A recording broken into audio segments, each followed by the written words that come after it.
야, 밥값이나 내고 조용히 꺼져. 너처럼 팍삭은 여편네가 사모님 소리 듣는 거 역겹지도 않니?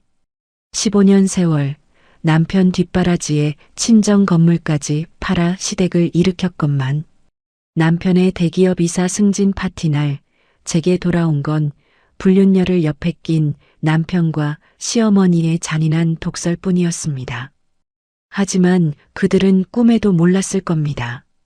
저는 이미 집을 팔고 모든 재산을 현금화해 스웨덴행 비행기에 몸을 실었다는 사실을요. 장고 영혼의 파티 현장에서 울려 퍼지는 70통의 비명 섞인 전화. 조강지처를 벌인 대가가 얼마나 처참한지 지금부터 똑똑히 보여드리겠습니다. 모래 위에 쌓은 성, 창틈을 비집고 들어오는 겨울바람이 거실을 날카롭게 훑고 지나갔습니다. 넓은 거실엔 정적만이 감돌았고 벽면에 걸린 커다란 괴종시계의 추소리만이 규칙적으로 제깍제깍 소리를 내며 제 신경을 긁어댔습니다. 밤 11시 45분. 식탁 위에는 남편 민석이 좋아하던 달큰한 된장찌개와 노릇하게 구워낸 조기 2마리가 이미 하얗게 기름이 굳은 채 놓여 있었습니다. 저는 그 식탁 앞에 망부석처럼 앉아 벌써 몇 시간째 꺼진 텔레비전 화면만 멍하니 바라보고 있었습니다. 습관적으로 거칠어진 제 손마디를 만져보았습니다. 핸드크림을 아무리 발라도 겨울만 되면 가차없이 갈라지고 피가 배어나오는 이 손. 손톱 밑에는 아직도 저녁에 다듬은 파 냄새가 배어 있는 것 같았습니다. 이 손은 지난 15년 세월 동안 제가 어떤 길을 걸어왔는지 증명해주는 훈장 같은 것이었습니다. 15년 전 결혼하던 날이 떠올랐습니다. 돌아가신 저희 친정아버지는 결혼식 날 아침까지 제 손을 잡고 눈물로 호소하셨죠. 수진아, 제발 다시 한 번만 생각해보면 안 되겠니? 저놈, 눈빛에 야망만 가득하고 덕이 없어. 저런 눈을 가진 사람은 남의 희생을 발판 삼아 올라갈 뿐 고마워할 줄 모르는 법이야. 나중에 네가 고생할 게 눈에 선하다. 그때 저는 왜 그렇게 고집을 부렸을까요? 남편 민석이 가난한 고시생인 것도 시댁이 찢어지게 가난한 것도 제 눈에는 아무런 장애물이 되지 않았습니다. 오히려 그 사람의 야망을 열정이라 믿었고 그 사람의 차가움을 성공을 향한 집념이라 여겼습니다. 결국 아버지는 자식 이기는 부모 없다는 말대로 결혼을 허락하시면서 제 명의로 된 작은 상가 건물 하나를 마지막 보루라며 남겨주셨습니다. 이건 절대로 저놈한테 넘기지 말고 네가 쥐고 있어라. 내 목숨줄이다. 그 말씀이 15년 뒤에 제 인생을 구할 유일한 구명줄이 될 줄은 꿈에도 몰랐습니다. 결혼 생활은 시작부터 전쟁이었습니다. 남편이 공부에 전념하고 또 회사에 들어가 자리를 잡는 동안 저는 제 삶을 통째로 지워버렸습니다. 낮에는 시장 바닥을 돌며 콩나물값 500원을 깎으려 식은땀을 흘리며 실랑이를 벌였고 밤에는 졸린 눈을 비벼가며 고액 과외 알바를 뛰어 남편 뒷바라지를 했습니다. 상가에서 나오는 쥐꼬리만한 임대료는 제 옷 한 벌 사는데 쓰는 대신 고스란히 남편의 책값과 시댁의 생활비 그리고 시어머니의 툭하면 터지는 병원비로 들어갔습니다. 수진아, 미안해. 내가 나중에 꼭 성공해서 너 손에 물 한 방울 안 묻히게 해줄게. 우리 어머니한테도 잘할게. 그 시절 남편은 제 손을 잡고 눈물을 글썽이며 말하곤 했습니다. 그 눈물이 진심인 줄 알았습니다. 그 약속 하나면 제 고생은 다 녹아내리는 줄 알았지요. 시어머니는 또 어땠나요?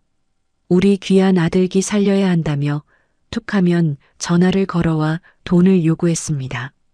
수진아, 내 시누이 시집갈 때 가전제품은 네가 해줘야 하지 않겠니? 네가 이 집안의 기둥인데. 그 말에 속아 저는 친정에서 물려받은 상가의 보증금까지 헐어 신우이 혼수를 해줬습니다. 그때 시어머니는 제 손을 꼭 잡으며 너 같은 며느리는 하늘이 내린 복이다라며 입에 침이 마르도록 칭찬하셨죠. 그게 다 독이 든 사탕인 줄도 모르고 저는 그저 가문을 일으킨다는 보람에 웃었습니다. 그렇게 15년을 바쳤습니다. 남편은 승승장구했고 마침내 이번 주 대기업 이사 승진이라는 파격적인 인사를 앞두고 있었습니다. 주변에선 모두 수진 씨가 내조를 잘해서 남편이 출세했다며 부러움 섞인 인사를 건넸습니다. 시어머니는 동네방네 아들 자랑을 하느라 입이 귀에 걸리셨죠. 저 역시 그동안의 고생이 보상받는 기분이었습니다. 이제는 정말 꽃길만 걸을 수 있을 줄 알았습니다. 그런데 이상했습니다. 남편은 승진 소식이 들려오기 시작하면서부터 저와 눈을 맞추지 않았습니다. 집은 그저 잠만 자는 호텔처럼 여겼고 대화는 단절되었습니다. 무엇보다 제 후각을 자극하는 그 낯선 향기. 담배 연기와 땀 냄새가 섞인 남자의 찌든 냄새가 아니라 백화점 명품 코너를 지날 때나 맡을 법한 달콤하고 가벼운 그러면서도 은근히 사람을 유혹하는 플로럴 향. 20대 어린 여자들이나 쓸 법한 그 발랄한 향기는 남편이 현관문을 들어설 때마다 제 가슴을 서늘하게 만들었습니다. 당신 요즘 향수 써? 냄새가 평소랑 좀 다르네.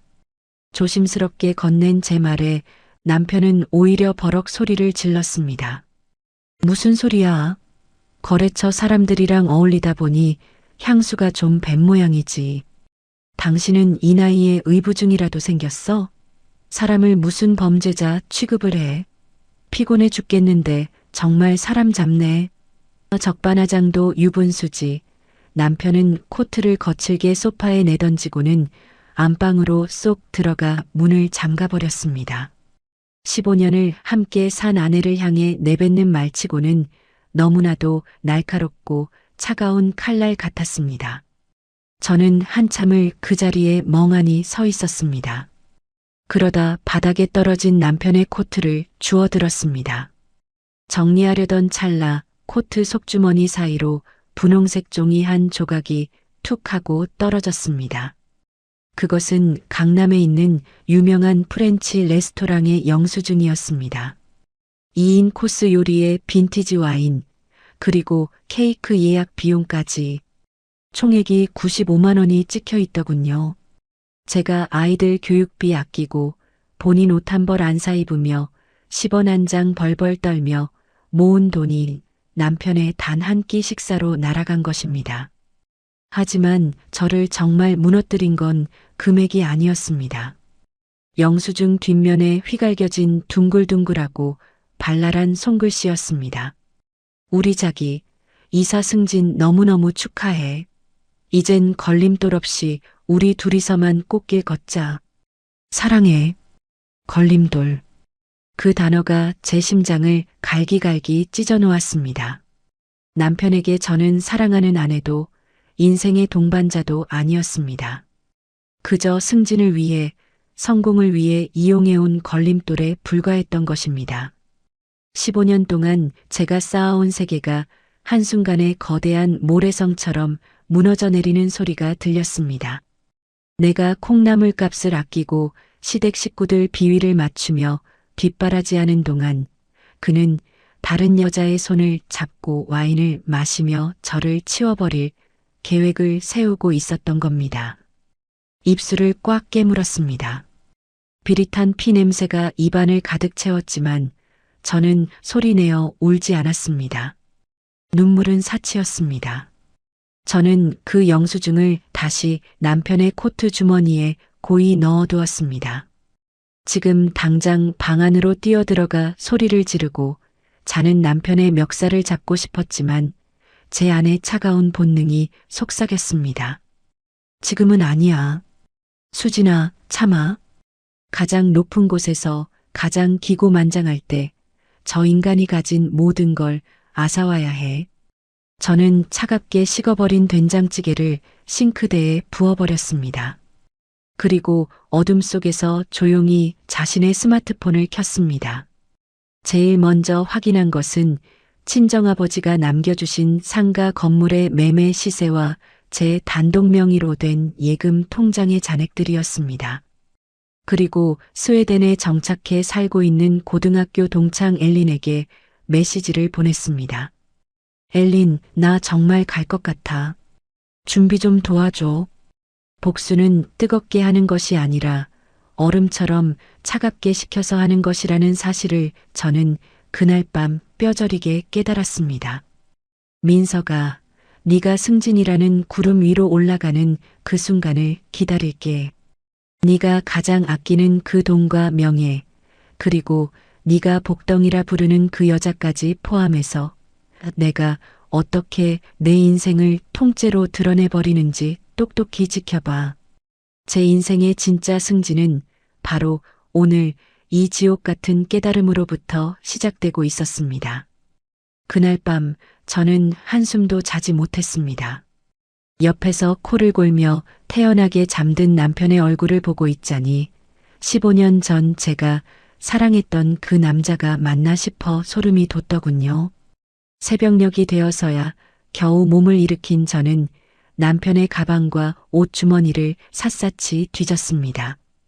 어제 본 영수증 외에도 차 한 대시보드 깊숙한 곳에서는 제가 모르는 명품 브랜드의 보증서와 여분의 차 키가 담긴 작은 상자가 나왔습니다. 심장이 입 밖으로 튀어나올 것만 같았습니다. 저는 다음 날 아침 회사에 급한 일이 있다며 일찍 집을 나서는 남편의 뒤를 밟기로 했습니다. 15년 동안 그저 남편만 믿고 살았던 제가 생전 처음으로 미행이라는 걸 하게 된 겁니다. 운전대를 잡은 손이 덜덜 떨려왔지만 저는 입술을 깨물며 거리를 유지했습니다. 남편의 차가 멈춰선 곳은 회사 근처의 화려한 오피스텔이었습니다. 잠시 후 오피스텔 로비에서 한 여자가 걸어 나오더군요. 제 눈을 의심했습니다. 딱 봐도 제 딸뻘이라고 해도 믿을 법한 생기가 넘치는 20대 여자였습니다. 짧은 스커트에 긴 생머리, 그리고 멀리서 봐도 화사한 얼굴. 남편은 차에서 내리자마자 그 여자를 향해 제가 한 번도 본 적 없는 환한 미소를 지으며 달려갔습니다. 두 사람은 대낮에 길거리에서 서로를 껴안고 입을 맞추었습니다. 남편은 그 여자의 가방을 대신 들어주며 조심스럽게 차 문을 열어주더군요. 그 모습은 마치 갓 연애를 시작한 풋내기 대학생들 같았습니다. 제가 임신을 못해 산부인과를 전전할 때도 시댁 식구들에게 치여 울며 들어올 때도 한 번도 제게 보여주지 않았던 그 다정함이 칼날이 되어 제 가슴을 도려내는 것 같았습니다. 저는 그 길로 시어머니 댁으로 향했습니다. 그래도 15년을 딸처럼 모신 시어머니니까 적어도 제 편을 들어주실 줄 알았습니다. 어머니, 민석 씨가 바람을 피워요. 20대 어린 여자랑 오피스텔까지 얻어서 살림을 차렸다고요. 제가 시어머니 방에 들어서자마자 울음 섞인 목소리로 호소했습니다. 그런데 제 말을 듣는 시어머니의 표정이 묘했습니다. 놀라기는커녕 귀찮은 파리를 쫓는 듯한 표정으로 저를 바라보시더군요. 야, 수진아. 너도 참 눈치도 없다. 그래, 민석이가 지영이 만나는 거 내가 허락했다. 왜? 걔는 우리 집안의 복덩이야. 걔가 우리 집에 들어오자마자 민석이 승진 운이 트였지. 싹싹하게 내 용돈이며 가방이며 챙겨주지. 너처럼 매일 돈 아끼라며 잔소리만 하는 며느리랑은 차원이 달라. 그 순간 시어머니의 방 한구석에 놓인 화려한 오렌지색 쇼핑백이 눈에 들어왔습니다. 어제 제가 본 그 명품 브랜드였습니다. 시어머니는 제가 준 생활비를 아껴서 산 게 아니라 남편의 불륜녀가 상납한 뇌물에 이미 마음을 홀딱 뺏기신 거였습니다. 어머니, 어떻게 저한테 이러세요? 제가 어머니 무릎 수술비 대드리고 시누이 혼수까지 해줬는데 제가 이 집안을 어떻게 일으켰는데 어떻게 저한테 그런 말씀을 하세요. 제가 가슴을 치며 통곡하자 시어머니는 오히려 목소리를 높여 저를 가스라이팅하기 시작했습니다. 야, 그건 네가 우리 집 며느리로서 당연히 할 도리였고 이제 우리 민석이도 곧 이사님 소리 듣는데 너처럼 나이 먹고 팍삭은 아내가 옆에 있으면 모양새가 살겠니? 지영이 같은 애가 딱 옆에 있어야 그림이 나오지. 너 이제 그만 짐 싸서 조용히 물러나라. 애도 못 낳는 돌개집 주제에 우리 집안대 끊을 일 있니? 돌개집. 그 잔인한 말이 제 가슴을 난도질했습니다. 15년 전 시댁의 가난을 함께 짊어지며 밤낮으로 과외 알바를 뛰었던 수지는 그들에게 더 이상 존재하지 않았습니다. 그들에게 저는 그저 쓰고 버릴 소모품이었고 이제는 더 이상 짤 수 없는 마른 걸레에 불과했던 겁니다. 그때였습니다. 시어머니의 집 현관문 번호키 소리가 들리더니 아까 봤던 그 여자 지영이 남편의 팔짱을 끼고 당당하게 들어오는 게 아니겠습니까? 지영은 저를 보고도 놀라지 않았습니다. 오히려 시어머니에게 달려가 콧소리를 섞으며 애교를 떨더군요. 어머님 저 왔어요. 어머, 이분은 누구세요? 설마 아까 말씀하신 그... 지영은 저를 위아래로 훑어보더니 비웃음 섞인 미소를 지었습니다. 남편은 제 시선을 피하며 지영의 어깨를 감싸 안았습니다. 수진아, 어머니 말씀 들었지? 이제 우리 서로 그만하자. 지영이 임신했어. 우리 집안에 드디어 대를 이을 아이가 생겼다고. 네가 양심이 있으면 이쯤에서 알아서 비켜줘야 하는 거 아니니? 임신. 그 말에 저는 정신이 아득해졌습니다. 제가 그토록 원했지만 허락되지 않았던 축복이 제 남편을 뺏어간 불륜녀의 뱃속에 있다는 사실에 세상이 무너지는 것 같았습니다. 시누이까지 방에서 나오며 거들더군요. 언니, 이제 그만 집에서 나가주세요. 지영이가 우리 엄마한테 얼마나 잘하는데요. 언니처럼 깐깐하게 가계부 검사하는 사람, 우리도 질색이에요. 저는 그 자리에서 아무 말도 하지 않았습니다. 아니, 할 수가 없었습니다. 눈물조차 나오지 않는 극심한 분노가 온몸을 마비시켰거든요. 저는 가방을 챙겨 그 집을 나왔습니다. 뒤에서 들려오는 지영의 웃음소리와 시어머니의 칭찬 섞인 목소리가 제 등 뒤에 화살처럼 박혔습니다. 운전대를 잡고 집으로 돌아오는 길, 저는 차갑게 가라앉는 저를 발견했습니다.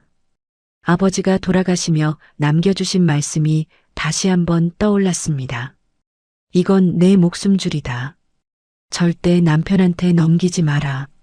그래, 당신들이 그렇게 좋아하는 그 돈과 명예, 그리고 그 복덩이라는 여자까지 내가 어떻게 한순간에 잿더미로 만들어주는지 똑똑히 지켜봐. 저는 집으로 돌아가자마자 서재의 금고를 열었습니다. 그리고 그동안 제가 관리해왔던 모든 부동산 서류와 통장들을 꺼냈습니다. 남편은 제가 모든 것을 공동명의로 해둔 줄 알고 있겠지만 사실 저는 친정아버지의 유언에 따라 모든 주요 자산을 제 단독 명의로 유지해 왔습니다. 인감도장을 확인하고 믿을 만한 부동산 중개인에게 전화를 걸었습니다. 사장님, 저 수진이에요. 지난번에 말씀하신 급매물들 오늘 당장 진행해 주세요. 아파트랑 상가 전부 다요. 그리고 한 가지 더 부탁드릴 게 있어요. 저는 차분하게 그리고 아주 치밀하게 그들의 발밑을 파내기 시작했습니다. 남편이 승진 파티를 기대하며 최고급 샴페인을 준비할 때 저는 그들이 누리고 있는 이 모든 안락함이 한순간에 신기루처럼 사라지게 만들 준비를 끝냈습니다. 복수는 이제부터 시작이었습니다. 뜨거운 분노는 얼음처럼 차가운 계획이 되었고 저는 더 이상 울지 않았습니다. 시댁에서 쫓겨나듯 나와 차에 올라탄 제 손은 더 이상 떨리지 않았습니다. 오히려 얼음장처럼 차갑게 식어 있었죠. 차창 밖으로 보이는 세상은 평소와 다름없이 흘러가고 있었지만 제 인생은 이미 거대한 폭풍의 눈 속으로 들어와 있었습니다.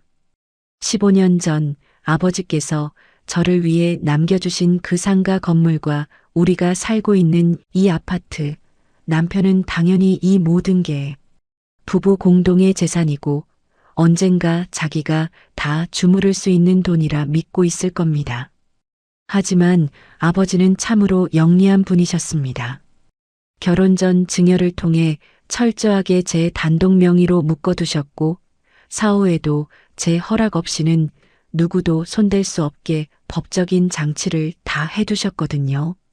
집으로 돌아온 저는 가장 먼저 서재 깊숙한 곳에 숨겨두었던 서류 가방을 꺼냈습니다. 그리고 평소 친분이 있던 부동산 박 사장님께 전화를 걸었습니다. 박 사장님은 제 아버지 때부터 거래를 해오던 신용 있는 분이셨죠. 박 사장님, 저 수진이에요. 지난번에 말씀하신 금매 물건, 지금 바로 진행하고 싶어서요. 네, 아파트랑 상가 둘 다요. 가격은 시세보다 조금 낮아도 상관없으니 일주일 안에 잔금까지 다 치를 수 있는 매수자를 찾아주세요. 전화를 끊고 나니 가슴 한구석이 뻥 뚫린 듯 허전하면서도 묘한 쾌감이 밀려왔습니다. 이 아파트는 제가 15년 동안 쓸고 닦으며 정성을 들인 곳입니다.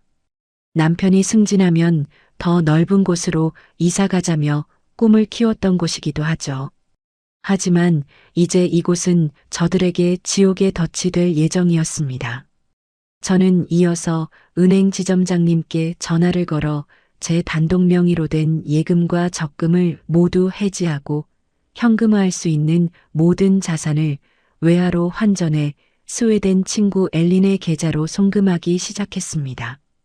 한참을 작업하고 있을 때 현관문 열리는 소리가 들렸습니다. 남편이었습니다. 그는 평소보다 훨씬 거만한 태도로 거실 소파에 털썩 주저앉더군요. 수진아, 낮에 어머니 댁에서 있었던 일은 내가 사과하마. 하지만 지영이 뱃속에 있는 내 아이, 그건 부정할 수 없는 사실이야. 너도 이제 현실을 받아들여야지. 승진 파티 끝나면 조용히 갈라서자. 아파트는 내가 살아야 하니 네가 몸만 나가주면 좋겠어. 위자료는 적당히 챙겨줄 테니까. 기가 막혔습니다. 몸만 나가라니요? 제가 뒷바라지에서 이사 승진까지 시켜놨더니 이제는 제가 살고 있는 제 집에서 저를 내쫓겠다는 겁니다. 저는 속으로 비웃음을 흘렸지만 겉으로는 고개를 푹 숙인 채 가냘픈 목소리로 연기를 시작했습니다. 그래요. 지영 씨가 아이까지 가졌다는데 제가 무슨 힘이 있겠어요. 알았어요, 민석 씨. 승진 파티까지만 아내 노릇 제대로 해줄게요. 당신 체면도 있는데 이사 승진 날 마누라랑 이혼했다는 소문나면 안 되잖아요. 대신 그 전까지는 저 건드리지 마세요. 저도 마음 정리할 시간이 필요하니까요. 제 비굴한 모습에 남편은 만족스러운 듯 껄껄 웃었습니다. 역시 넌 말이 통하는구나. 그래, 승진 파티 때 상무님들 많이 오시니까 그때까지만 좀 참아줘. 지영이도 내가 잘 타일러 놓을게. 파티 끝나면 네가 원하는 대로 이혼 서류 도장 찍어줄 테니까. 남편이 씻으러 들어간 사이 저는 그의 스마트폰을 몰래 훔쳐보았습니다. 불륜녀 지영과의 대화방은 가관이더군요. 자기야, 그 아줌마 곧 나간대. 승진 파티 끝나면 우리가 그 집 주인이야. 오빠 진짜 최고. 우리 아기랑 그 넓은 집에서 살 생각하니까 너무 행복해. 둘은 벌써 제가 판 함정 속에서 행복한 꿈을 꾸고 있었습니다. 저는 그들의 대화를 캡처해서 제 메일로 전송해 두었습니다. 다음 날부터 저는 본격적으로 보이지 않는 거미줄을 치기 시작했습니다. 부동산 박 사장님에게서 연락이 왔습니다. 강남의 빌딩을 여러 채 가진 현금 부자가 제 아파트와 상가를 통째로 매수하겠다고 나선 겁니다. 잔금은 3일 뒤에 전액 입금하기로 했죠. 저는 시댁 식구들에게는 철저히 비밀로 한 채 매매 계약서에 도장을 찍었습니다. 그리고 스웨덴 이민을 위한 짐을 하나둘 정리하기 시작했습니다. 그 와중에도 시어머니는 매일 전화를 걸어와 제 복장을 뒤집어 놓았습니다. 야, 수진아. 민석이 승진 파티 때 입을 옷 지영이가 골라줬다. 너는 그날 눈에 띄지 않게 수수한 거 입고 와서 서빙이나 잘해라. 그리고 파티 비용, 그거 네가 친정에서 받은 상가 임대료로 결제하는 거 잊지 마라. 민석이 이제 이사인데 격식 있게 해야 하지 않겠니? 네, 어머니. 걱정 마세요. 아주 격식 있게 준비하고 있어요. 제 인생에 다시 없을 파티가 될 거예요. 저는 웃으며 대답했습니다. 시어머니는 제가 여전히 자기 손바닥 안에서 놀고 있는 줄 알고 기세등등해 하시더군요. 저는 남편과 시댁 식구들 명의로 된 모든 가족 카드의 사용 한도를 제가 관리하는 관리자 권한으로 교묘하게 정해 두었습니다. 그리고 승진 파티가 열리는 그 시각에 맞춰 모든 카드가 분실 신고와 함께 거래 정지가 되도록 예약 설정을 해두었죠. 준비는 완벽했습니다. 저는 이제 15년 동안 짊어지고 왔던 며느리라는 굴레와 조강지처라는 무거운 짐을 내려놓을 준비가 되었습니다. 남편은 제가 모든 재산을 자기를 위해 남겨두고 떠날 줄 알겠지만 그가 파티장에서 샴페인을 터뜨리는 그 순간 그가 발을 딛고 있는 바닥은 통째로 사라지게 될 것입니다. 파티를 이틀 앞둔 밤, 저는 텅 빈 거실에 앉아 마지막으로 아버님의 사진을 보았습니다. 아버지, 저 잘하고 있는 거 맞죠? 저 이제 저 사람들의 지옥에서 탈출해요. 거울 속 제 모습은 며칠 전보다 훨씬 생기 있고 단단해 보였습니다. 40대의 수지는 더 이상 울지 않았습니다. 대신 그녀는 가장 우아하고 잔혹한 복수의 무대를 완성해 가고 있었습니다.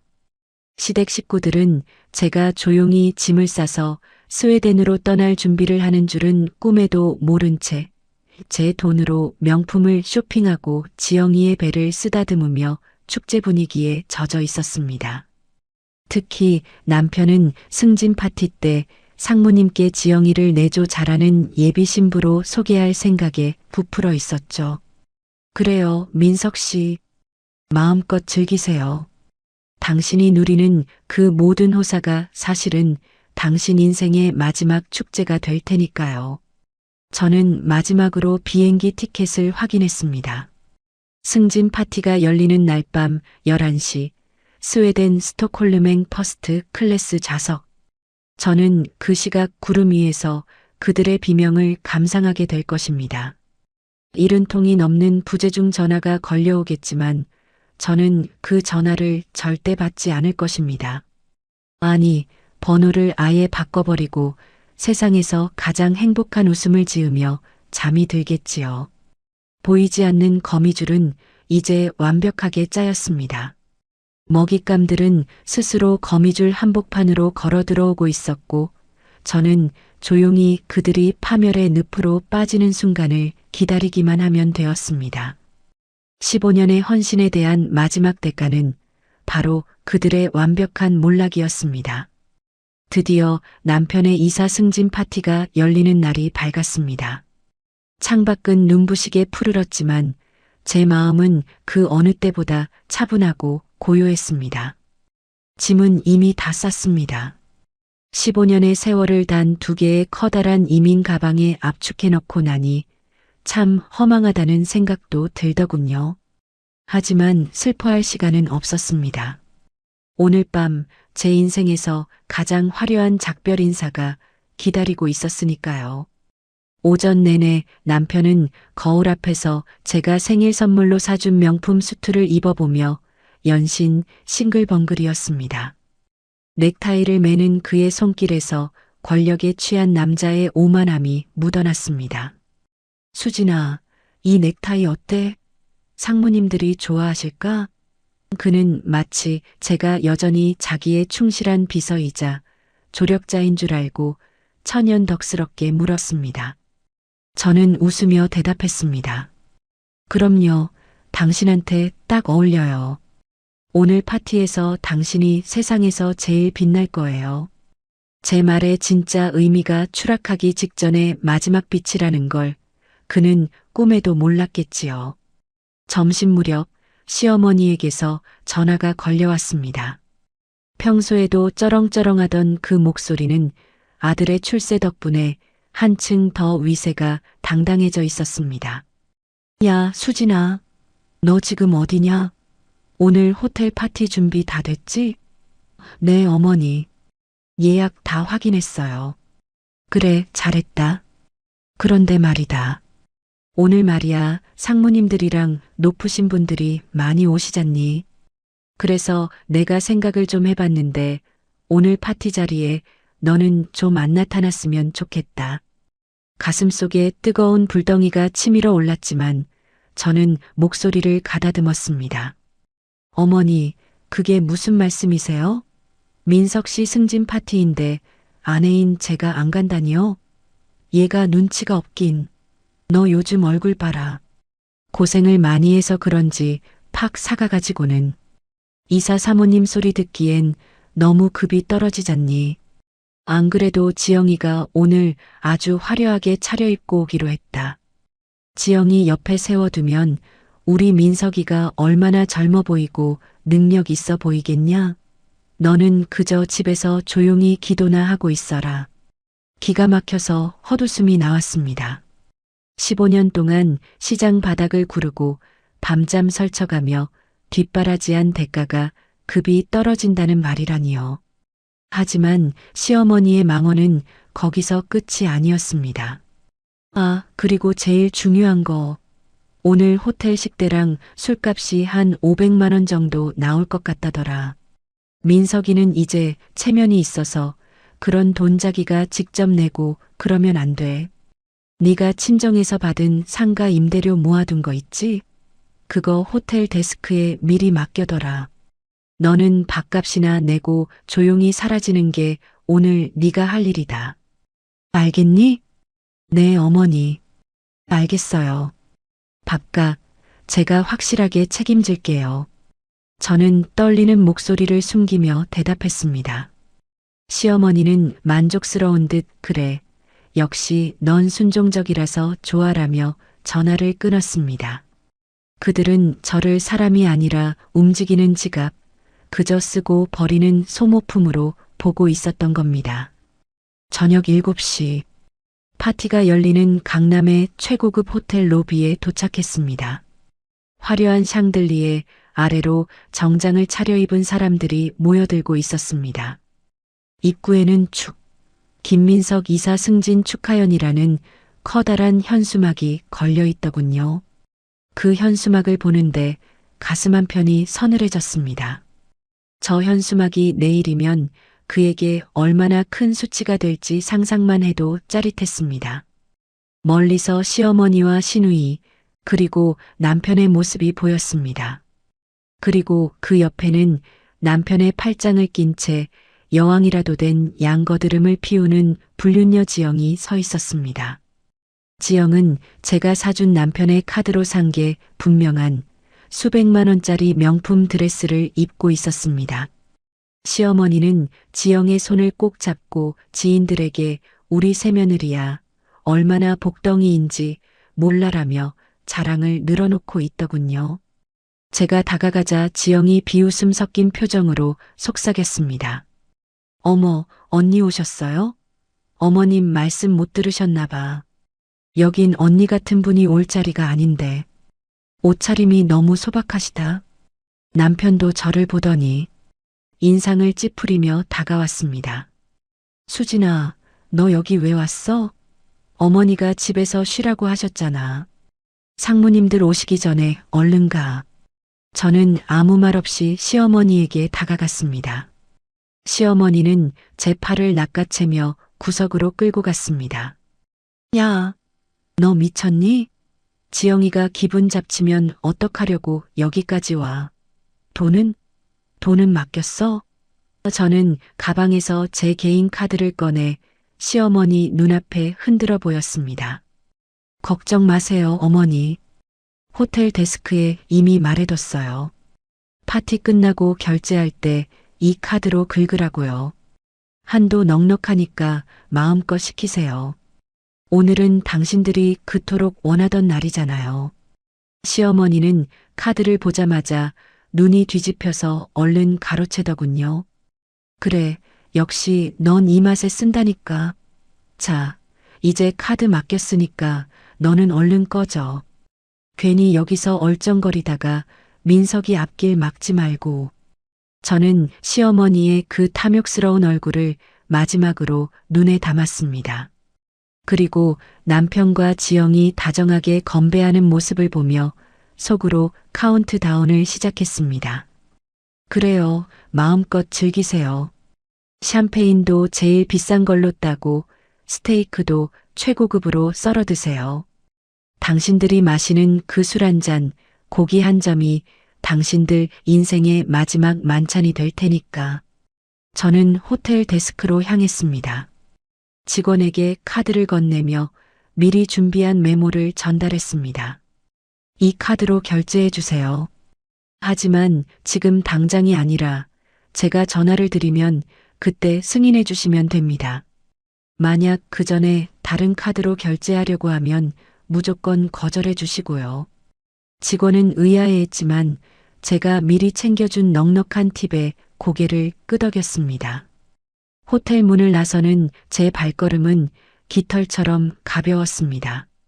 등 뒤에서 들려오는 흥겨운 음악 소리와 사람들의 웃음소리가 멀어질수록 제 15년의 지옥 같은 세월도 함께 멀어지는 것 같았습니다.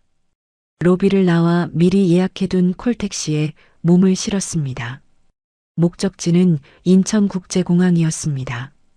택시 안에서 저는 스마트폰 앱을 켰습니다. 그리고 남편과 시댁 식구들 명의로 된 모든 가족 카드의 관리자 페이지에 접속했습니다. 밤 9시 파티가 절정에 달하고 가장 비싼 와인들이 줄줄이 비워질 그 시각에 맞춰 모든 카드를 분실 신고로 처리하고 한도를 0원으로 조정하는 예약 버튼을 눌렀습니다. 창밖으로 스쳐 지나가는 서울의 야경이 오늘따라 참 아름답더군요. 시어머니는 지금쯤 지영이와 함께 상무님 부인들에게 아부하며 비싼 와인을 들이켜고 있겠지요. 남편은 이사 자리에 앉아 세상을 다 가진 기분일 겁니다. 하지만 그들이 누리는 그 화려한 축제는 제가 비행기에 몸을 싣는 그 순간 차디찬 지옥으로 변하게 될 것입니다. 손님, 공항 다 왔습니다. 기사님의 목소리에 정신을 차렸습니다. 저는 이민 가방을 끌고 공항 로비로 들어섰습니다. 그리고 시계를 보았습니다. 밤 8시 40분. 이제 20분 뒤면 저들이 믿고 있던 모든 경제적 토대가 무너집니다. 장고, 영원의 공포, 그리고 제가 사라졌다는 사실을 깨달았을 때의 그 처절한 비명소리가 여기까지 들리는 듯 했습니다. 저는 출국 게이트로 향하며 마지막으로 시어머니에게 문자를 보냈습니다. 어머니, 파티 즐거우신가요? 밥값은 제가 확실하게 책임졌습니다. 15년 동안 정말 지긋지긋하게 잘 모셨습니다. 이제 그 복덩이랑 평생 행복하게 사세요. 저는 그 길로 핸드폰 전원을 꺼버렸습니다. 이제 70통이 아니라 700통의 전화가 걸려와도 저는 들을 수 없습니다. 제 인생의 진짜 승진은 바로 지금 이 게이트를 통과하는 순간 시작되고 있었습니다. 밤 9시 정각. 인천공항 터미널의 대형 전광판 숫자가 바뀌는 것을 확인하며 저는 깊은 숨을 내뱉었습니다. 이제 막 비행기 탑승을 알리는 안내 방송이 흘러나오고 있었죠. 같은 시각 강남의 최고급 호텔 연회장에서는 어떤 일이 벌어지고 있을까요? 저는 눈을 감고 그곳의 풍경을 그려보았습니다. 아마도 비싼 와인 향과 가증스러운 웃음소리가 가득한 그들만의 천국이 지옥으로 변하기 직전의 풍경 말입니다.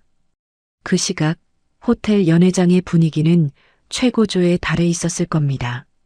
남편은 상무님들과 어깨를 나란히 하며 이사 김민석입니다.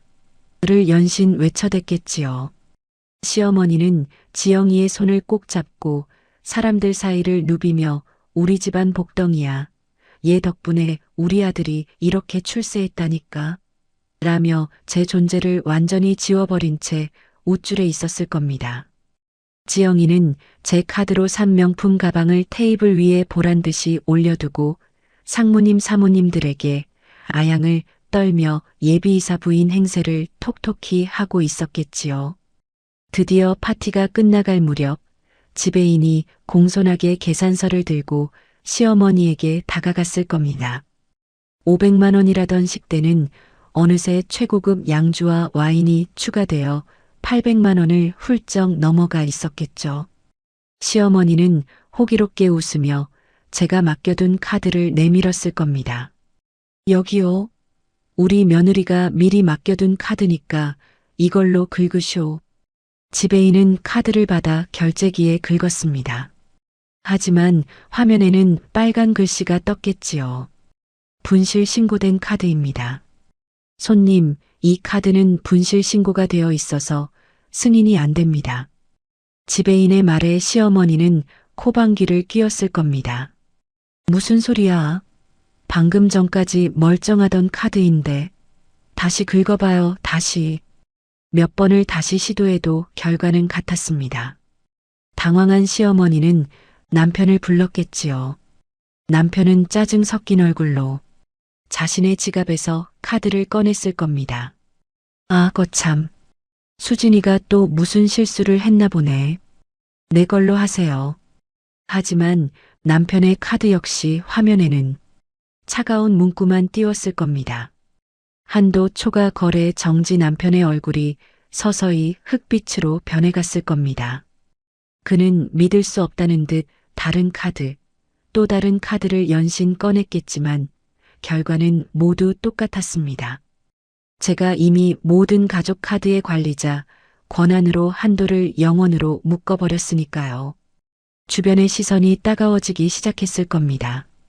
축하해주러 온 상무님들과 회사 동료들이 수군거리는 소리가 연회장에 가득 찼겠지요. 이사 승진 파티라더니 밥값도 없는 거야? 아까는 그렇게 돈 자랑을 하더니 이게 무슨 망신이야? 시어머니는 당황해서 지영이에게 소리쳤을 겁니다. 야, 너도 카드 있잖아. 내 걸로 일단 긁어. 지영이는 당황하며 제 카드로 만들었던 가족 카드를 꺼냈겠지만 그것 역시 먹통이었겠지요. 아수라장이 된 현장에서 시어머니는 결국 본색을 드러냈을 겁니다. 이게 다 그 여편네 때문이야. 수진이 2년이 돈을 안 맡기고 도망간 게 분명해. 호텔 로비에서 시어머니가 고함을 지르고 지배인은 결제가 안 되면 경찰을 부를 수밖에 없습니다라며 강하게 나갔을 겁니다. 남편은 상무님들이 보는 앞에서 호텔 직원에게 뒷덜미를 잡히는 치욕을 당했겠지요.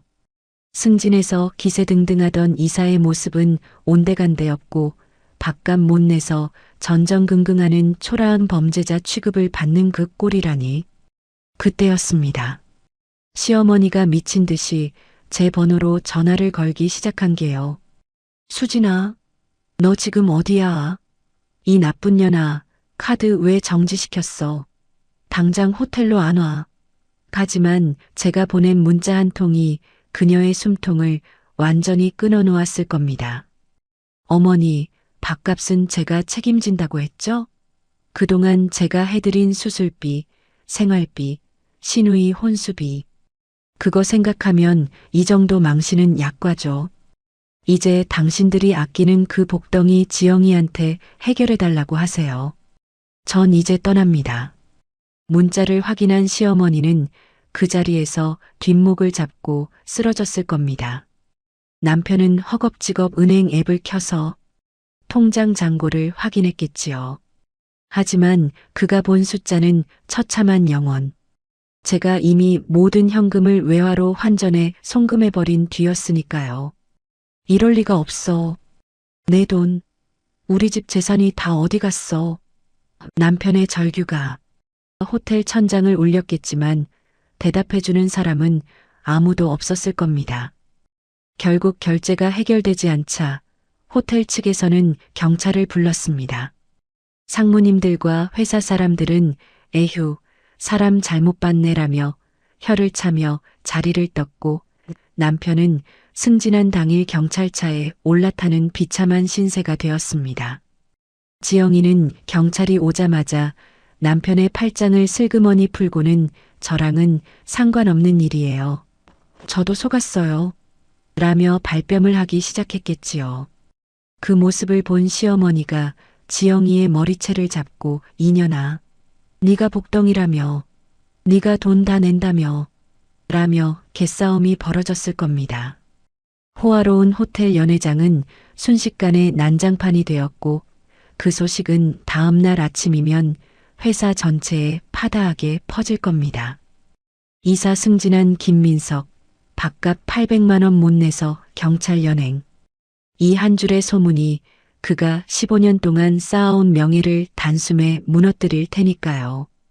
비행기 안에서 저는 조용히 안대를 썼습니다. 이제 곧 이륙입니다.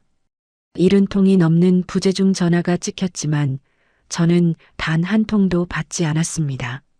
아니, 비행기 모드로 전환되는 순간 그들과의 모든 인연도 끊어졌습니다. 손님, 와인 한 잔 드릴까요? 승무원의 친절한 목소리에 저는 미소를 지으며 고개를 끄덕였습니다.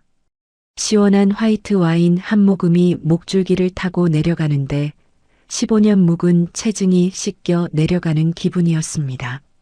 민서가, 네가 마셨을 그 독배의 맛은 어떠니? 어머니, 밥값은 잘 내셨나요? 저는 가방 안에서 친정아버지의 낡은 사진을 꺼내 보았습니다. 아버지, 저 이제 진짜 가요. 저들의 지옥에서 탈출해서 제 인생을 찾으러 가요. 비행기가 활주로를 힘차게 박차고 올랐습니다. 창밖으로 보이는 서울의 불빛들이 점점 멀어져 갔습니다. 그 화려한 불빛 중 어디에선가는 아직도 제 이름을 울부짖으며 지옥을 헤매고 있을 그들이 있겠지만 이제 저와는 상관없는 일입니다. 제 인생의 진짜 축제는 저 무거운 과거를 발 아래 두고 구름 위로 솟아오른 바로 이 순간 시작되었습니다. 70통의 비명 섞인 전화는 이제 제게 아무런 힘도 쓰지 못합니다. 저는 이제 스톡홀름의 차갑고 맑은 공기를 마시며 누구의 아내도 며느리도 아닌 나 자신으로 다시 태어날 준비를 마쳤습니다. 여러분, 호텔에서 경찰차를 타고 연행되던 남편과 머리채를 잡고 싸우던 시어머니의 모습, 상상만 해도 속이 다 시원하시죠? 하지만 진짜 지옥은 이제부터 시작이었습니다.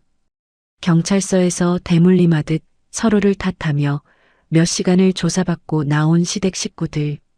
남편은 친한 동료에게 돈을 빌려 겨우 호텔 식대 일부를 변제하고 유치장 신세는 면했지만 이미 그의 얼굴은 반쯤 나간 사람처럼 휑해져 있었습니다. 새벽 3시 차가운 겨울 안개가 자욱한 도심 한복판에 버려진 네 사람 남편 민석, 시어머니, 신우이, 그리고 불륜녀 지영. 그들은 허탈한 마음으로 살던 아파트로 향했습니다. 일단 집에 가서 쉬자. 수진이 그년 집에 오기만 해봐라. 내가 아주 가만 안 둘 테니까. 시어머니는 경찰서에서 나온 뒤에도 여전히 기세등등하게 소리를 질렀습니다. 하지만 그들이 아파트 현관문에 도착했을 때 그들을 맞이한 건 따뜻한 안방이 아니라 차가운 기계음이었습니다. 삐비빅, 삐비빅. 비밀번호가 틀렸습니다. 남편이 당황하며 다시 번호를 눌렀습니다. 15년 동안 한 번도 바뀐 적 없던 그들의 결혼기념일 번호. 하지만 도어락은 완강하게 문을 열어주지 않았습니다. 이게 왜 이래? 수진이가 번호를 바꿨나? 남편이 미친 듯이 문을 두드렸지만 안에서는 아무런 기척도 없었습니다. 그때였습니다. 문 앞에 붙은 커다란 안내문 한 장이 그들의 눈에 들어왔습니다. 본 부동산은 매매가 완료되어 소유권이 이전되었습니다. 무단 침입 시 법적 처벌을 받을 수 있습니다. 매수인 및 법무법인 진성. 매매. 소유권 이전. 이게 무슨 소리야? 시어머니가 비명을 질렀습니다. 남편은 떨리는 손으로 부동산 박 사장에게 전화를 걸었습니다. 평소 형님 동생하며 지내던 박 사장이었지만 수진의 치밀한 계획 아래 이미 모든 상황을 정리한 뒤였죠. 아이고, 김 이사님? 아니, 이제 이사님 아니지. 그 집 이미 사흘 전에 잔금까지 다 치러졌어요. 사모님이 직접 나오셔서 도장 찍으셨는데 모르셨어요? 아유, 법적으로 아무 문제 없는 집이니까 얼른 나오세요. 새 주인분이 새벽에 사람 부른다고 하더라고요. 그 순간 남편은 다리에 힘이 풀려 주저앉았습니다. 그는 이 아파트가 당연히 부부 공동 명의인 줄 알았고 언젠가 자기가 다 가질 수 있는 재산이라 믿었습니다. 하지만 아버지가 남겨주신 이 집은 처음부터 끝까지 수진의 단독 명의였고 그녀는 파티가 열리기 전 이미 이 모든 것을 현금화해 공중으로 날려버린 것이었습니다. 그럼 우리 집은 내 명품 가방이랑 가구들은 다 어디 갔냐고. 지영이 악을 쓰며 문을 발로 찼습니다. 그러자 복도 끝에서 검은 양복을 입은 사내들이 나타났습니다. 수진이 미리 계약해둔 사설 보안업체 직원들이었습니다. 김민석 씨 일행이십니까? 귀하의 가재도구는 이미 컨테이너 창고로 옮겨졌습니다. 여기 창고 번호와 열쇠입니다. 단 보관료는 선불이 아니니 내일부터는 본인들이 직접 지불하셔야 합니다. 창고 열쇠 하나를 툭 던져주고 사내들은 사라졌습니다. 시댁 식구 10명이 북적이며 살던 그 넓고 화려한 아파트는 이제 타인의 소유가 되었고 그들이 그토록 자랑하던 가구와 옷가지들은 차가운 컨테이너 박스 안에 짐짝처럼 처박힌 신세가 된 것입니다. 어머니, 우리 이제 어디로 가요? 신우이가 울먹이며 물었습니다. 시어머니는 정신을 놓은 듯 벽을 잡고 흐느꼈습니다. 내 돈, 내 아들 이사님 만들어놨더니 이게 무슨 날벼락이냐. 수진이 이 독한 년, 천벌을 받을 년. 하지만 진짜 천벌은 따로 있었습니다. 남편의 스마트폰이 쉴 새 없이 울려대기 시작했습니다. 회사 단톡방과 내부 게시판이 폭발하고 있었습니다. 수진이 이륙 직전 예약 발송해둔 남편의 불륜 폭로 영상과 시댁의 갑질 녹취록이 전 직원에게 공개된 것입니다. 이사 승진 예정자 김민석, 불륜녀와 살림 차리고 조강지쳐 내쫓으려다 파산. 시어머니의 경악스러운 녹취 너는 밥값이나 내고 꺼져라. 이사님, 아니 김 부장. 내일 아침에 인사위원회 열릴 거니까 나오지 말고 대기해. 상무님 노발대발하셔서 자네 해고는 확정이야. 인사팀장의 싸늘한 문자 한 통에 남편은 휴대전화를 바닥에 떨어뜨렸습니다. 승진 파티를 벌였던 그 밤 그는 이사가 된 것이 아니라 실업자가 되었고 집 있는 유부남에서 길바닥에 나앉은 상간남이 된 것입니다. 이 광경을 지켜보던 불륜녀 지영의 눈빛이 순식간에 차갑게 변했습니다. 그녀는 남편의 팔짱을 거칠게 뿌리쳤습니다. 오빠, 이게 뭐야? 돈 많다며, 이사 된다며, 집도 내 거라며. 지영아, 잠깐만. 수진이가 돈을 다 빼돌려서 그래. 금방 찾을 수 있어. 웃기지 마. 장고 영원이라며. 집도 팔렸다며. 나 임신했다는 거 거짓말이야. 오빠 돈 보고 같이 산 건데 이제 빈털터리 상간남이랑 내가 왜 살아? 지영은 남편의 얼굴에 침을 뱉듯 쏘아붙이고는 입고 있던 명품 코트깃을 세우며 어둠 속으로 사라졌습니다. 남편이 그녀를 붙잡으려 했지만 지영은 남편의 손을 뿌리치고 택시를 잡아타고 떠나버렸습니다. 남편이 그녀의 가방과 명품을 사주느라 썼던 돈들은 이제 찾을 길 없는 매몰 비용이 되어버렸습니다. 새벽 공기는 더욱 차가워졌습니다. 아파트 복도 바닥에 주저앉은 시어머니와 남편, 그리고 시누이.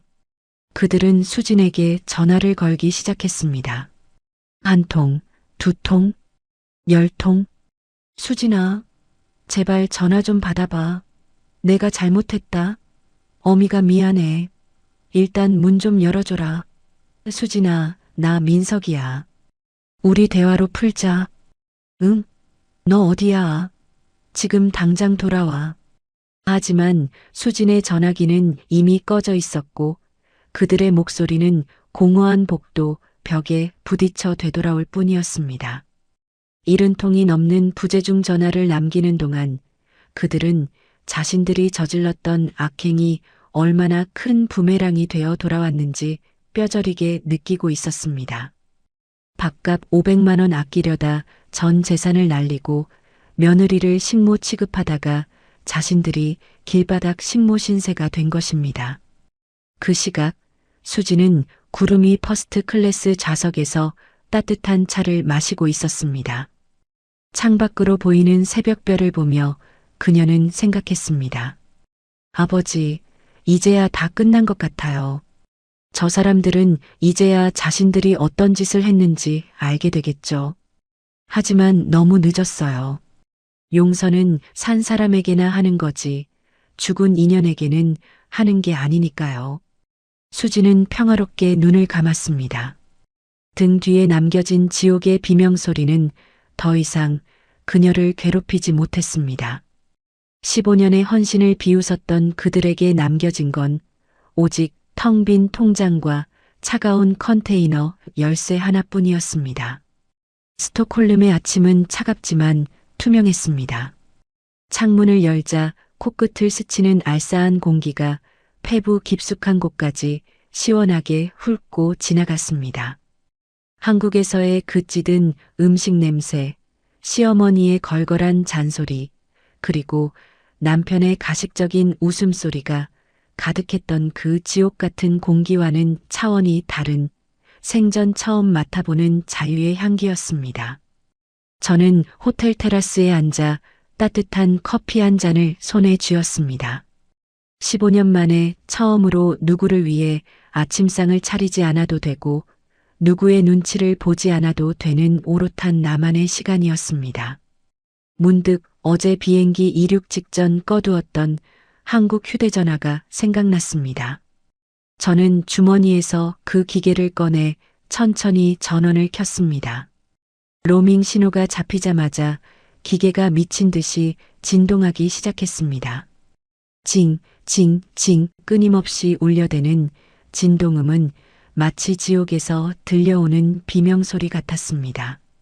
화면을 가득 채운 숫자들, 부재중 전화 72통, 읽지 않은 문자 메시지 150통, 그 숫자들이 증명하고 있었습니다. 어젯밤 제가 떠난 그 자리가 얼마나 처참한 아수라장이었는지를요. 제일 먼저 눈에 띈 것은 남편의 문자였습니다. 파티 직후에는 분노에 가득 차서 너 미쳤어? 당장 안 나타나? 경찰에 신고하기 전에 돌아와. 라고 협박을 하더니 새벽 3시가 넘어가자 수진아, 제발. 내가 잘못했어. 우리 일단 만나서 이야기하자. 집 도어락은 왜 바꾼 거야? 우리 지금 길바닥이야. 라며 비굴하게 매달리고 있더군요. 그리고 마지막 문자는 오늘 아침에 온 것이었습니다. 너 정말 이럴 거야? 나 회사 잘렸어. 이사 발령 취소되고 파면됐다고. 네가 원하는 게 이거였어? 우리 다 죽으라는 거야? 비웃음이 절로 나왔습니다. 15년 헌신한 아내를 급 떨어진다며 내쫓으려 할 때는 언제고 이제 와서 죽겠다며 매달리는 그 꼴이라니. 남편의 인생을 송두리째 바쳤던 그 회사가 그를 가장 비참하게 버렸다는 소식은 제게 그 어떤 음악보다 감미롭게 들렸습니다. 다음은 시어머니의 문자였습니다. 야, 이 독한 년아. 네가 사람이냐? 늙은 시애미를 이 추운 길바닥에 내팽개쳐? 너 천벌 받는다. 당장 돈 보내. 당장.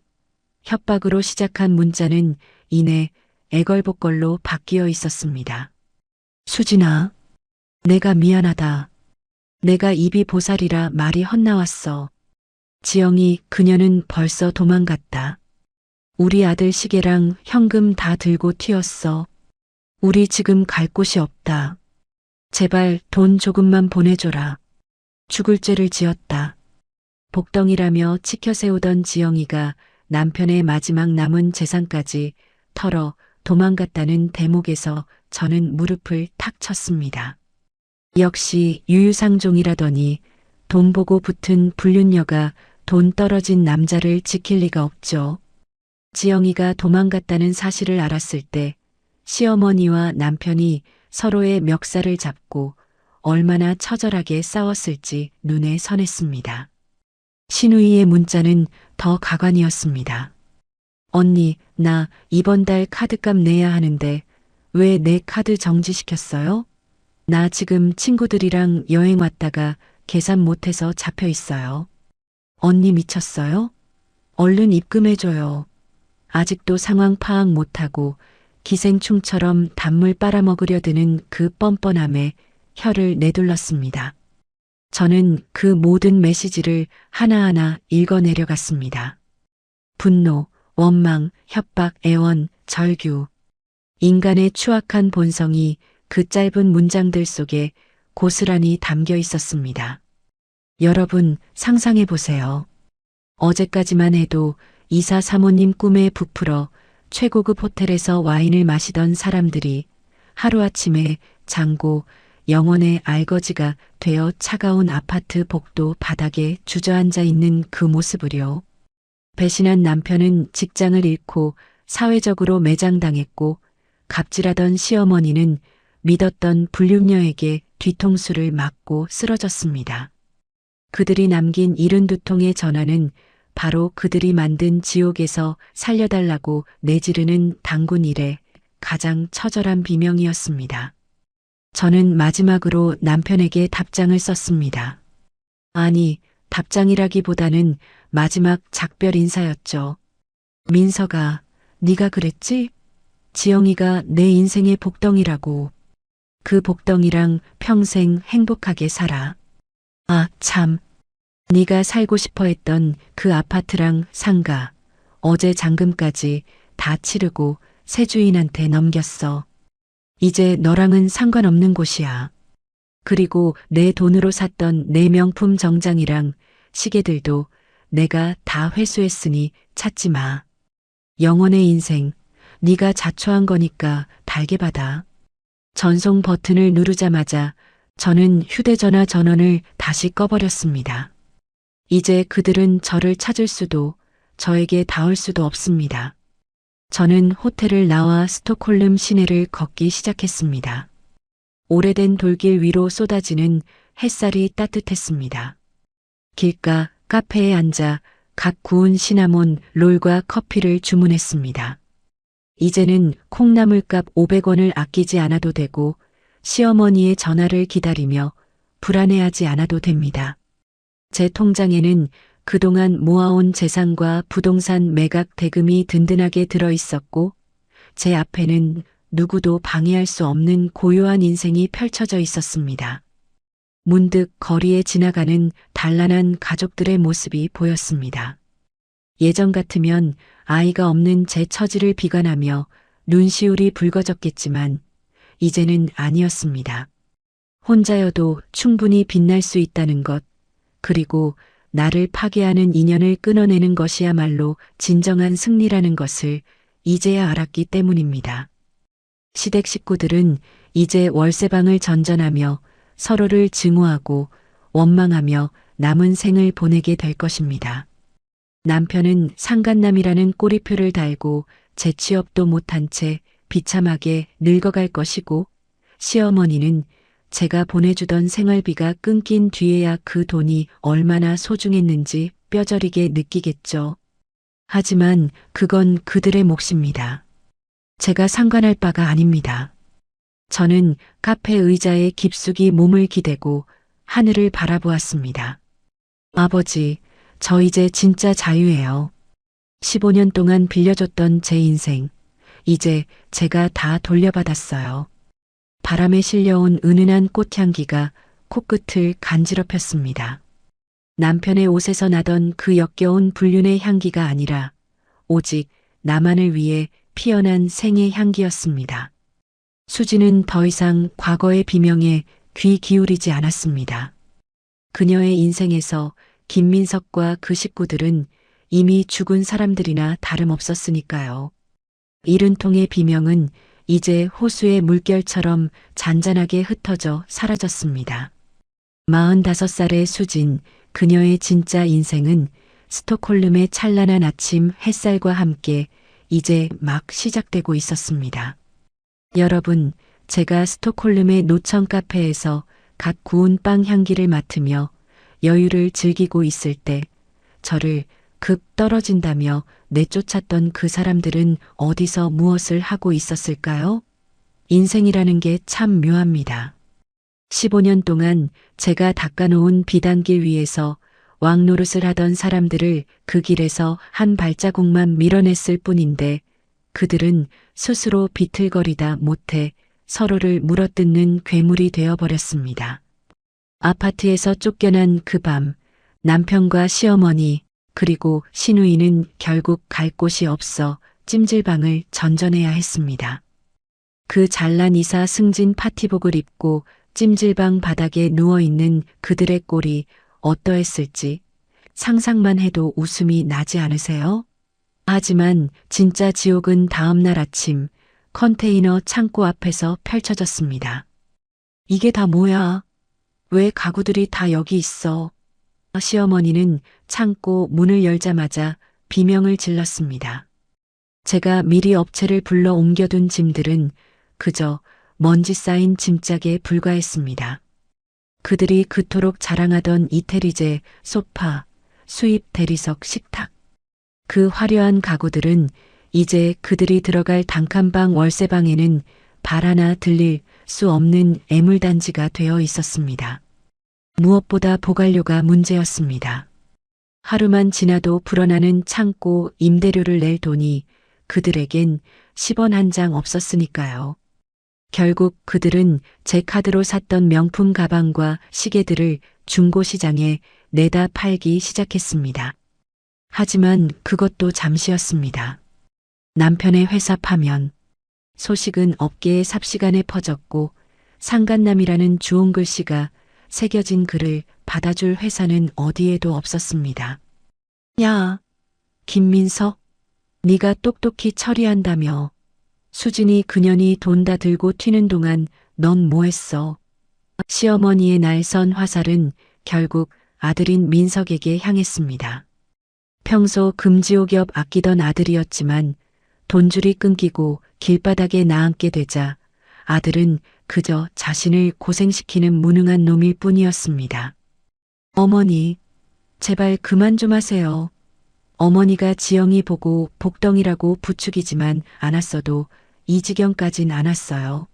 그 계집애가 내 시계랑 비상금 다 들고 튄 거 안 보여요? 남편도 참다 못해 소리를 질렀습니다. 지영이에게 눈이 멀어 15년 조강지처를 벌인 자신의 잘못은 깨닫지 못한 채 오직 도망간 불륜녀와 어머니 탓만 하고 있었죠. 그들의 싸움은 좁고 퀴퀴한 곰팡이 냄새가 진동하는 보증금 500만 원짜리 월세방에서 절정에 달했습니다. 제가 보내주던 한 달 생활비 500만 원도 안 되는 보증금으로 얻은 그 집은 세 사람이 눕기에도 비좁았습니다.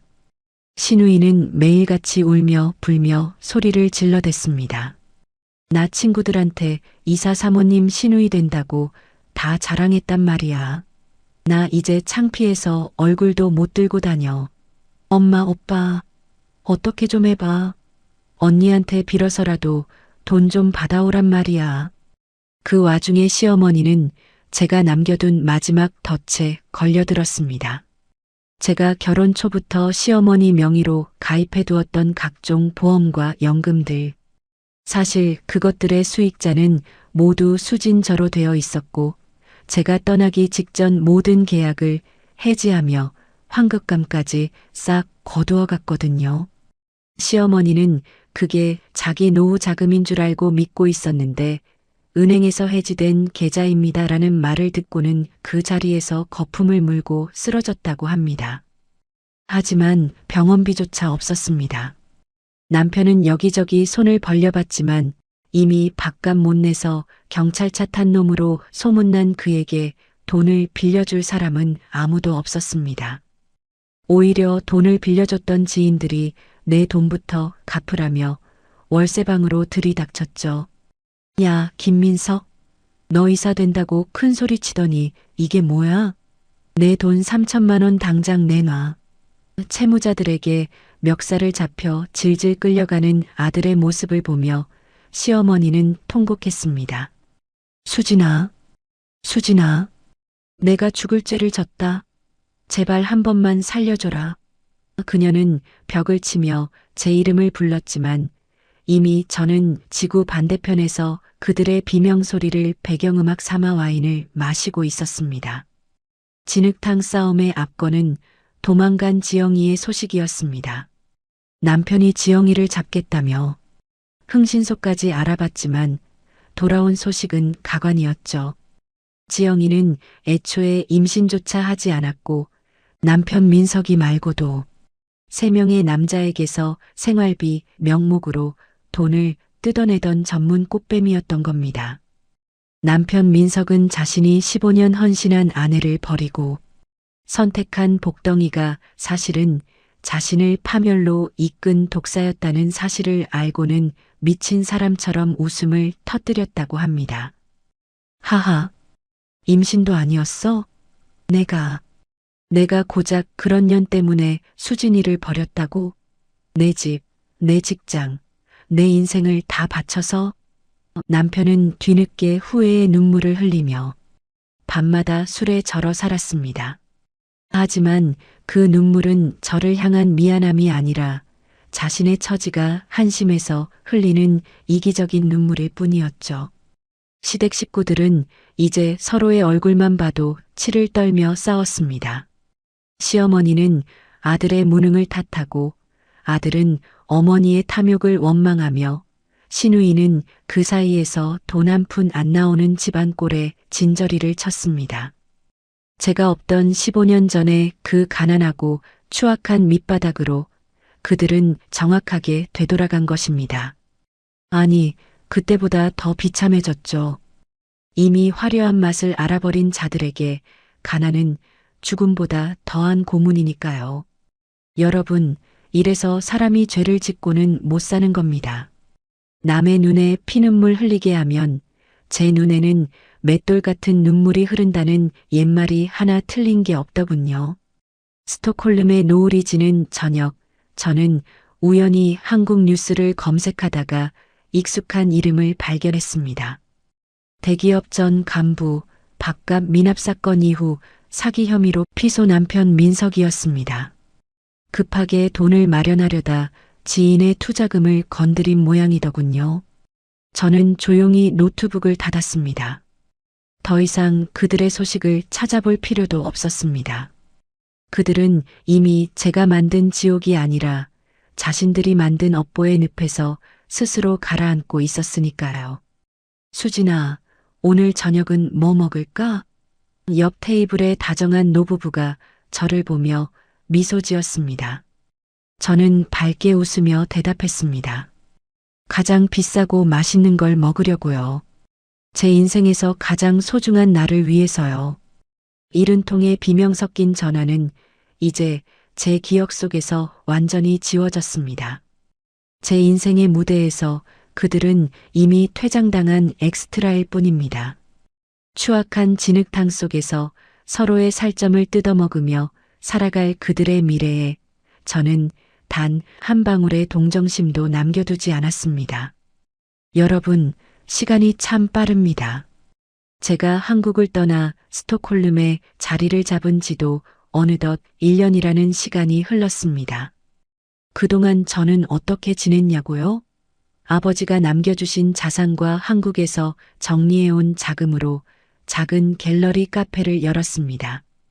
북유럽의 따뜻한 원목 가구들과 제가 직접 고른 그림들로 채워진 그곳은 제 인생에서 처음으로 온전하게 나를 위해 만든 공간이었습니다.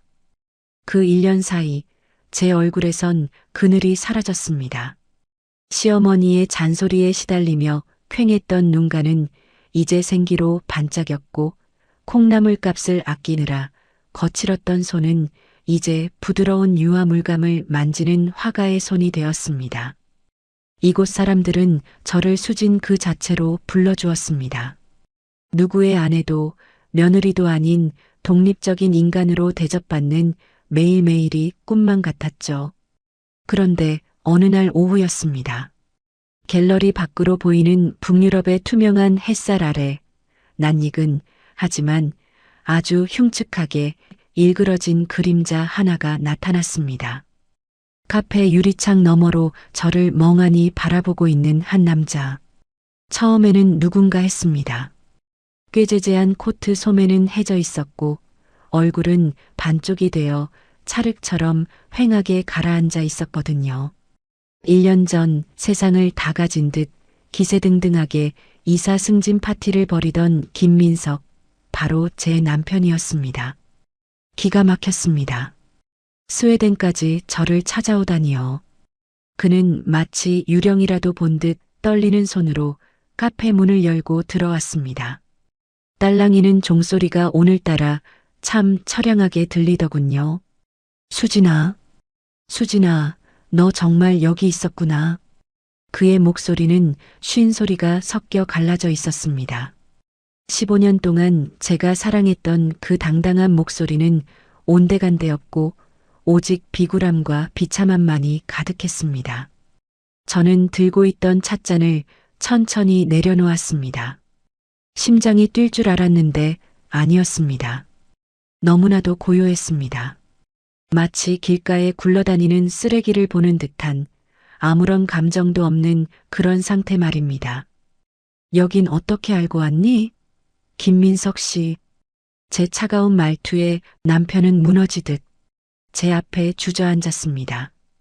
카페 안에 손님들이 수군거렸지만 그는 아랑곳하지 않고 제 신발 근처를 붙잡으며 흐느꼈습니다. 수진아, 내가 잘못했어. 내가 미쳤었어.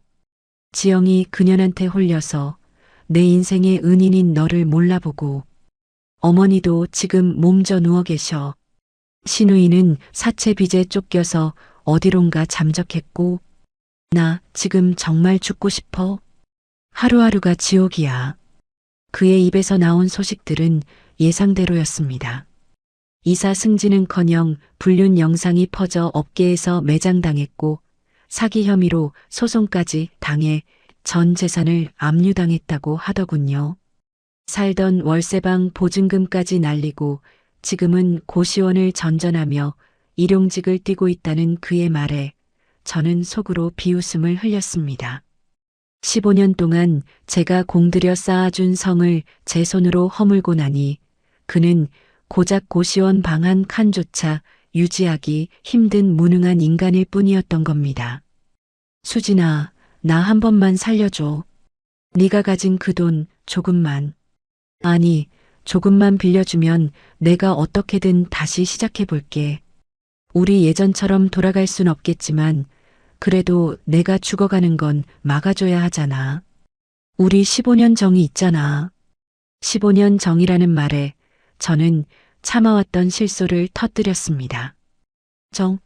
민서가 네가 그 승진 파티 날 나보고 급 떨어진다고 오지 말라고 했을 때, 그리고 내 돈으로 내 불륜녀 스테이크 먹였을 때, 그때 우리 정은 이미 쓰레기통에 처박혔어. 너희 어머니가 나보고 돌개집이라고 했을 때, 내 가슴은 이미 난도질 당해서 너희에 대한 기억을 다 지워버렸다고. 저는 그의 손을 차갑게 뿌리쳤습니다. 네가 여기 오기 위해 비행기 값을 어떻게 마련했는지 모르겠지만 그 돈으로 차라리 내 어머니 약값이나 보태지 그랬니? 아, 하긴. 너는 예나 지금이나 내 아니가 제일 중요한 이기적인 놈이니까. 남편은 제 차가운 눈빛에 당황한 듯 말을 더듬었습니다. 수진아, 너 어떻게 이렇게 변했어? 그래도 너 착한 사람이었잖아. 내가 알던 수진이는 이렇지 않았어. 착한 수진이는 네가 죽였잖아. 네가 그 호텔 연회장에서 불륜녀 옆에 끼고 비웃을 때 그 착한 수진이는 이미 죽었어. 지금 내 앞에 있는 나는 네가 만든 지옥에서 살아 돌아온 복수의 화신이야. 저는 카페 카운터로 가서 보안업체 번호를 눌렀습니다. 여기 웬 동양인 남자가 영업 방해를 하고 있네요. 당장 와서 끌어내주세요. 남편은 경악한 표정으로 저를 바라보았습니다. 수진아, 정말 이럴 거야? 나 정말 갈 곳이 없어. 나 여기서 나가면 길바닥에서 죽는단 말이야. 죽든 살든 그건 내 몫이야. 네가 복덩이라던 지영이한테 가서 살려달라고 해봐. 아, 걔는 이미 내 돈 들고 딴 남자랑 살림 차렸지?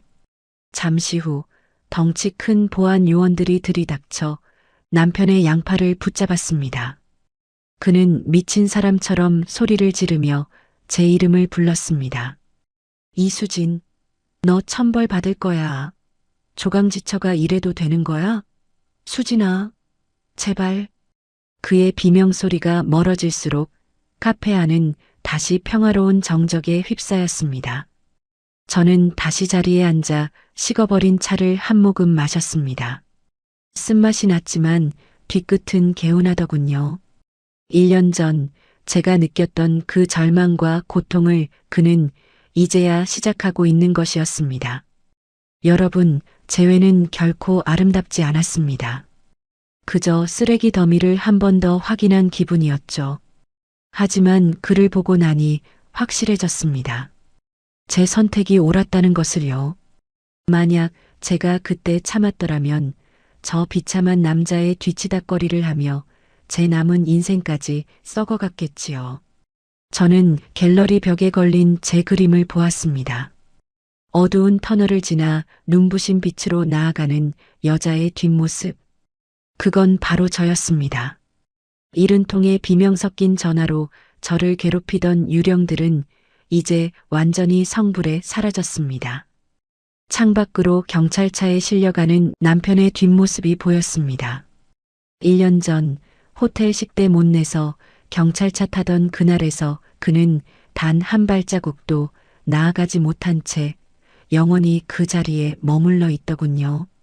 저는 가벼운 마음으로 붓을 들었습니다. 오늘 그려야 할 그림의 제목은 영원한 작별입니다.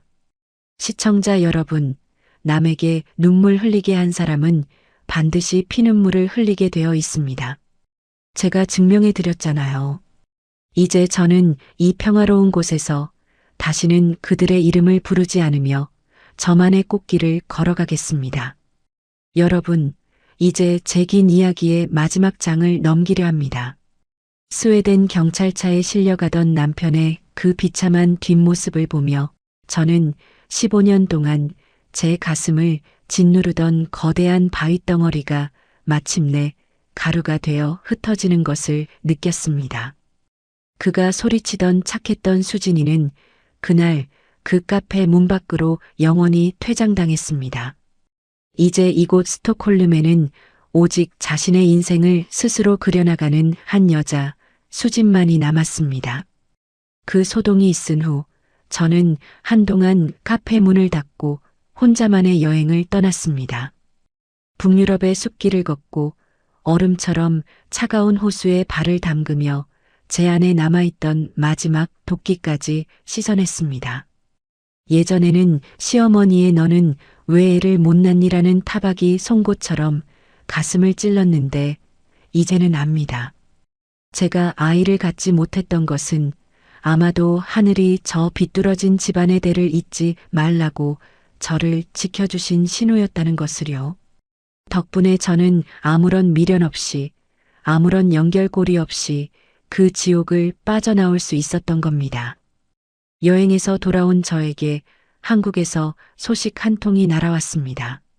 저를 도와 부동산을 정리해 주셨던 박 사장님이 전해주신 소식이었죠. 사모님, 아니 수진 씨. 그 집안 이제 정말 끝장났습니다. 김민석 씨는 스웨덴에서 강제 출국당해 한국 오자마자 사기 혐의로 구속됐고요. 시어머니라는 분은 충격으로 마비가 와서 국가에서 운영하는 무료 요양원에 들어갔답니다. 시누이는 사채업자들 피해 다니느라 행방불명이라네요. 참, 사람 팔자 한순간이 돼요. 박 사장님의 덤덤한 목소리를 들으며 저는 창밖의 노을을 바라보았습니다. 한때는 그들이 망하기를 저주하며 밤을 지새운 적도 있었습니다. 하지만 막상 그들이 진흙탕 밑바닥까지 가라앉았다는 소식을 들으니 분노조차 일지 않더군요. 그저 타오르다 남은 죄를 보는 것처럼 무미건조한 기분이었습니다. 제가 그들에게 내린 가장 큰 복수는 재산 몰수나 사회적 매장이 아니었습니다. 바로 제가 그들을 제 인생에서 완벽하게 망각해버린 것, 그게 진짜 복수였다는 것을 깨달았습니다. 반면 제 삶은 그 어느 때보다 풍요로워졌습니다. 제 갤러리 카페는 이제 스톡홀름의 명소가 되었습니다. 매일 아침 향긋한 커피 향과 함께 시작되는 일상. 저는 이제 더 이상 콩나물값 500원을 아끼기 위해 시장 바닥을 헤매지 않습니다. 대신 저는 그 돈으로 꽃을 사고 그림 물감을 사고 저를 아껴주는 이곳 친구들과 근사한 저녁 식사를 합니다. 어느 날은 카페에 들른 한 노부부가 제게 물었습니다. 당신의 눈에는 아주 깊은 바다가 들어있군요. 어떻게 그렇게 평온한 미소를 지을 수 있나요? 저는 웃으며 대답했습니다. 제 인생에 걸려온 70통의 비명 섞인 전화를 끊어버렸거든요. 그리고 이제야 제 자신의 목소리에 귀를 기울이기 시작했답니다. 여러분, 시청자 여러분, 제 이야기를 들으시며 함께 울고 웃어주셔서 감사합니다. 제가 35,000자가 넘는 이 긴 고백을 여러분께 들려드린 이유는 단 하나입니다. 지금 이 순간에도 참는 게 미덕이다. 자식 때문에, 체면 때문에 어쩔 수 없다며 지옥 같은 삶을 견디고 계신 수많은 수진이들에게 용기를 드리고 싶었기 때문입니다. 조강지처라는 이름으로, 며느리라는 이름으로 여러분의 소중한 인생을 도둑맞지 마세요. 나를 귀하게 여기지 않는 사람들에게 바치는 헌신은 사랑이 아니라 자기 학대일 뿐입니다. 제가 이민 가방 2개를 들고 한국을 떠날 때 제 나이 45이었습니다. 누군가는 늦었다고 했고 누군가는 무모하다고 했습니다. 하지만 저는 지금 제 인생에서 가장 찬란한 봄날을 살고 있습니다. 남편의 배신, 시댁의 갑질, 불륜녀의 비웃음, 그 모든 것들은 제가 나를 찾아가는 과정에서 만난 거친 파도였을 뿐입니다. 파도는 지나가고 나면 그만입니다. 중요한 건 파도에 휩쓸리지 않고 키를 꽉 잡고 있는 저 자신이었죠. 이제 제 카페 벽에는 15년 전의 낡은 사진 대신 스톡홀름의 푸른 하늘을 담은 제 그림들이 걸려 있습니다. 70통의 부재중 전화로 저를 괴롭히던 유령들은 이제 완전히 성불했습니다. 저는 이제 매일 아침 거울을 보며 저 자신에게 말해줍니다. 수진아, 정말 고생 많았어. 이제는 오직 너만을 위해 웃으렴. 악인들의 파멸은 당연한 인과응보였습니다. 남의 눈에 피눈물을 낸 그들은 평생을 후회와 원망 속에서 살아가게 될 것입니다. 하지만 저는 그들의 지옥에 관심이 없습니다. 제 눈앞에는 오직 눈부신 스웨덴의 백야가 펼쳐져 있고 제 마음은 호수처럼 잔잔합니다. 시청자 여러분, 여러분의 인생에서도 혹시 잃은 통에 비명 섞인 전화가 걸려오고 있지는 않나요? 그렇다면 주저하지 말고 그 연결고리를 끊어버리세요. 여러분만의 스톡홀름으로 떠나세요. 인생의 주인공은 그 누구도 아닌 바로 여러분 자신입니다.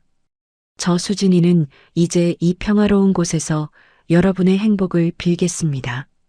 더 이상 아프지 마시고 더 이상 희생하지 마세요. 당신은 존재 자체로 충분히 사랑받을 자격이 있는 사람입니다. 제 사연을 끝까지 들어주셔서 정말 고맙습니다.